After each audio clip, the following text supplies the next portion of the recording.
In March 1944, a handful of shipwrecked sailors clung to debris in the moonlit Atlantic, the wreckage of their ship slowly sinking around them.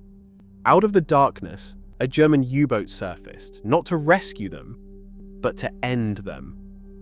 Gunfire shattered the silence as the submarine's crew opened up with machine guns and tossed hand grenades into the water. It was a deliberate massacre of survivors, a shocking breach of the laws of war at sea, and it went on for 5 hours. This act would make U-852 infamous as the only U-boat in World War II whose crew intentionally hunted down and killed shipwrecked Allied sailors. What led them to do such a horrific act, and how did justice finally catch up with them? Let's explore the design and mission of U-852, the tragic sinking of the SS Peleus, the horrifying struggle of the survivors, and the dramatic chase, capture, and trial that made the Peleus case a turning point in naval warfare history. U-852 was a newly built German long-range submarine, a Type 9D2, commissioned in mid-1943. Significantly larger than the more common Type 7 boats, the submarine was designed for extended operations across distant seas. At nearly 88 meters in length and displacing around 1,600 tons on the surface, U-852 carried 6 torpedo tubes and enough provisions for 150 days at sea. She also carried a Backstelzer Far 330, a one-man rotary kite that could be towed aloft to scout for targets far beyond the horizon. That piece of equipment told anyone paying attention exactly where U-852 was headed. It was only issued to submarines bound for the Indian Ocean. The man given command of U-852 was Kapitänleutnant Heinz Wilhelm Eck, 27 years old, born in Hamburg in 1916. Eck had joined the Kriegsmarine in 1934 and risen steadily through its ranks. By December 1941, he had made Kapitänleutnant, and in June 1943, he received his first command. Though young, he was no newcomer. He had spent nearly a decade at sea before U-852 was ever built. On the 18th of January 1944, U-852 departed from Kiel on her first and only war patrol. The mission was top secret.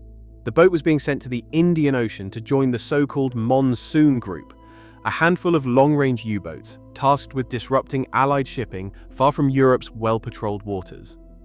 To get there, U-852 had to slip through the mid-Atlantic and round the Cape of Good Hope without being detected.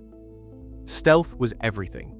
By 1944, Allied anti-submarine patrols reached deep into the open ocean, and a single mistake could end the mission before it began.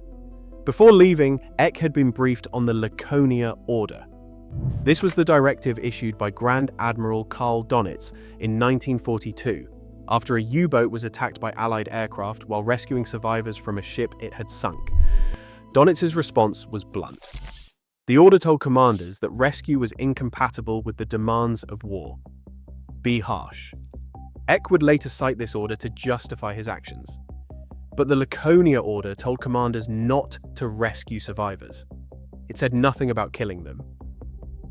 U-852 had been at sea for 54 days when, on the evening of the 13th of March, 1944, her lookout spotted a ship sailing alone in the South Atlantic. It was the SS Peleus, a Greek steam freighter of about 4,700 tons, sailing under charter to the British Ministry of War Transport. She was running without a convoy, heading south toward Buenos Aires. No one on board the Peleus saw U-852 closing in through the dark. Eck waited for nightfall, then fired 2 torpedoes. Both hit their mark. The Peleus went down fast, leaving behind a wide debris field of shattered timber, floating cargo, and oil. 35 men had been on board. Most of them made it into the water and pulled themselves onto whatever they could reach, 2 rafts and scattered wreckage, drifting together in the dark. After the sinking, U-852 surfaced near the wreckage, as was standard procedure. The crew located 2 survivors, Third Officer Aegis Cephalus and an ordinary seaman named Pierre Newman, and brought them aboard for questioning. Once Eck had the ship's name and details, the 2 men were returned to a raft. Then he looked at the debris field and made a decision that would define the rest of his life. The oil slick was visible.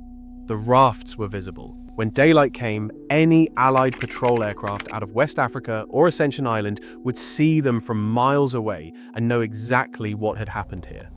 Eck was still days from the Cape, deep in one of the most dangerous stretches of his journey. He could not afford to leave traces, so he announced to his officers that everything, the wreckage and the survivors with it, would be destroyed.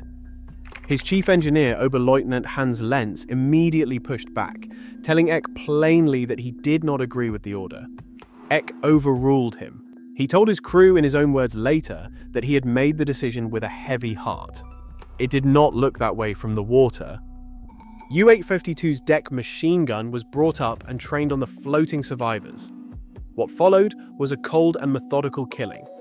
The submarine moved back and forth across the debris field, spraying the rafts with automatic fire and dropping hand grenades among the men in the water. Tracer rounds cut through the darkness. The grenades sent up walls of water and shrapnel. One by one, the rafts were destroyed, and the cries of the wounded went quiet. Lenz, the man who had objected, came back up from below at some point during the attack.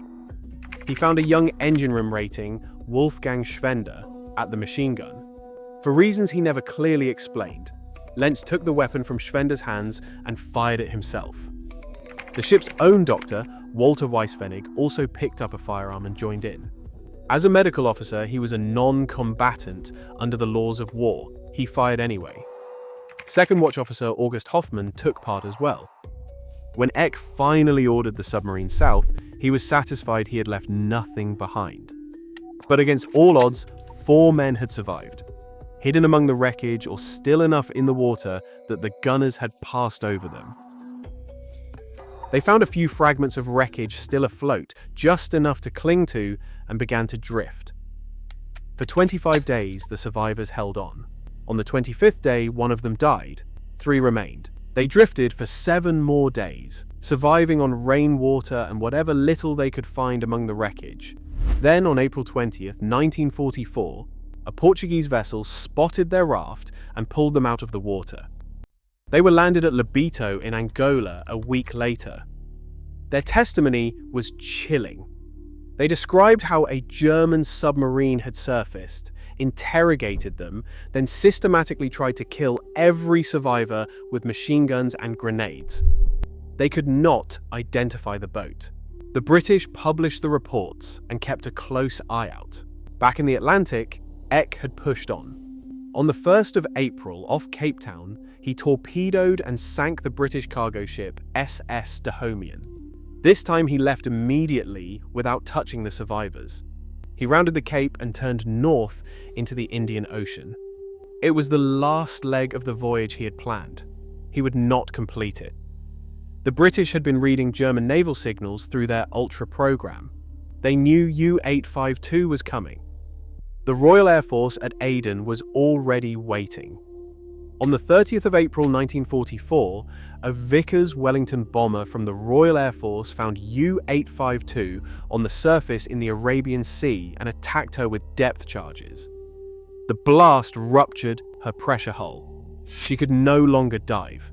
Eck steered for the Somali coast, hoping to beach the submarine and get his crew ashore. More Royal Air Force aircraft caught them before they reached land. 7 men were killed in the attacks. The rest ran U-852 aground on a coral reef on the 3rd of May 1944, scrambled ashore, and Eck set scuttling charges to destroy what was left. Within hours, 58 survivors had been taken into custody. A Royal Navy boarding party went through the wreck and made 2 significant finds. One was U-852's Bachstelzer rotary kite, now collapsed in the hull, the first time Allied forces had examined the device up close. The other was Eck's war diary, which he had failed to destroy. In captivity, Lenz provided a full written confession detailing exactly what had happened on the night of the 13th of March. Combined with the diary and the testimony of the 3 Peleus survivors, the Allies had everything they needed. In October 1945, a British military court convened in Hamburg to hear the case. The 5 accused were Heinz Wilhelm Eck, August Hoffmann, Walter Weisfennig, Hans Lenz, and Wolfgang Schwender. They were jointly charged with committing a war crime. Specifically, on the night of the 13th and the 14th of March 1944, as captain and members of the crew of U-852, they had been involved in the killing of members of the crew of the steamship Peleus, Allied nationals, by firing on them and throwing grenades at them.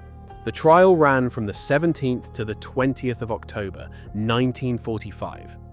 Just 4 days, which says something about how clear the evidence was. None of the accused denied the shooting had happened. Eck took the stand and admitted every act described in the charge. His defense was not that it did not happen, but that it had to. He argued operational necessity, that destroying the debris was the only way to protect his boat and his men, that the Laconia incident had shown him military considerations had to come before human ones, and that he had acted under genuine pressure in the middle of a war. The defense brought in Korvettenkapitan Adalbert Schnee, a well-decorated U-boat commander and former staff officer who had personally briefed Eck before the patrol to support this argument. But when the prosecution asked Schnee directly what he would have done in Eck's position that night, Schnee said he would not have done what Eck did. The other 4 defendants leaned on the defense of superior orders, arguing they had simply followed their captain's instructions. Lenz found himself in the hardest spot of all. He had objected. He had gone below. And then he had come back up and pulled the trigger himself. His confession had laid all of that out honestly. The judge advocate told the court not to be distracted by arguments about military necessity or international law. The act of firing on helpless survivors in the water was plainly against the customs of war and could not be excused.